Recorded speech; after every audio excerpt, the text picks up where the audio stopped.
Hello, Bible readers. I've heard parents tell their children before, I am one of the parents who has told their children this before, that eagles fly with eagles. It's a way of saying that the people you hang out with matter, not only as to how you get perceived by other people, but they will actually affect you. Like humans are built to be in community. And we know it's absolutely true that one's community is either gonna push you toward these habits and behaviors or those habits and behaviors. Eagles fly with eagles, and turkeys run with turkeys. They just do.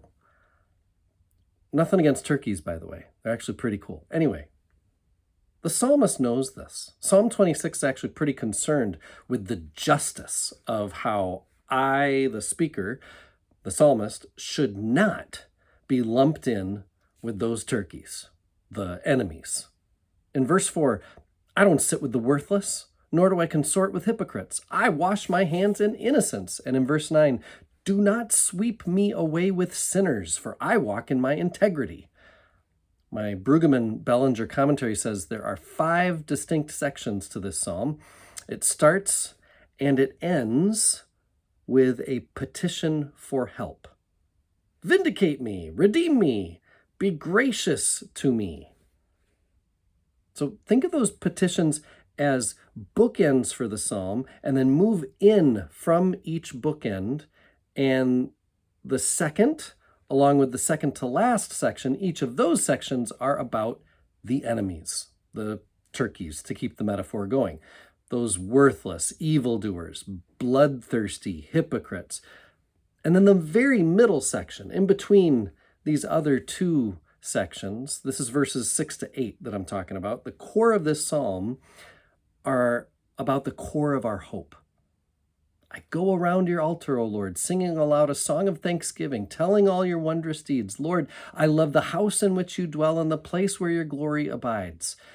Throughout book 1 of the Psalms, and we're 26 Psalms in now, we've had lots of temple theology, right? Speaking of and putting trust in the place where God dwells, because God does show up and act. So the shape of this psalm, again, matters to what meaning we take from it. Petition, description of enemy, reason for confidence and trust, and then back with another description of the enemy, and one last restatement of what the psalmist needs. And what the psalmist needs is justice. Some scholars think this could be a psalm that maybe was read by one falsely accused. There is no confession of wrongdoing in this psalm, like we saw in Psalm 25, only claims of integrity. And maybe it wasn't just read by someone while standing in the presence of the congregation, like, as though they're a witness at their own trial. Maybe this was read as someone was processing into the sacred space, first washing their hands, as the psalmist refers to in verse 6, then maybe actually walking around the altar, as the psalmist says next. And then this procession could be an opportunity to actually sing an actual song of thanksgiving. Last thing on Psalm 26, the psalmist, by comparing their self to others, turkeys instead of eagles, if you will, one could make the mistake, like one of us could make the mistake, that the speaker's not just faithful, but sounds kind of self-righteous. But the psalmist does not claim sinlessness.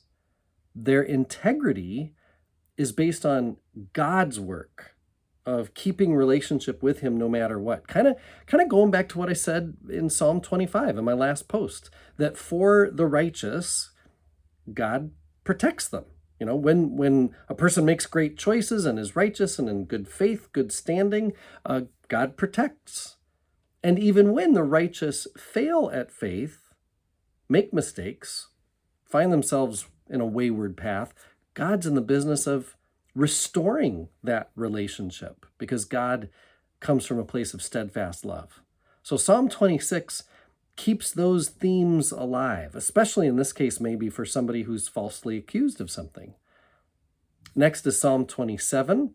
The Lord is my light, my salvation. Whom shall I fear? I am one with my God. My God is with us, all of us, at all times and in all places.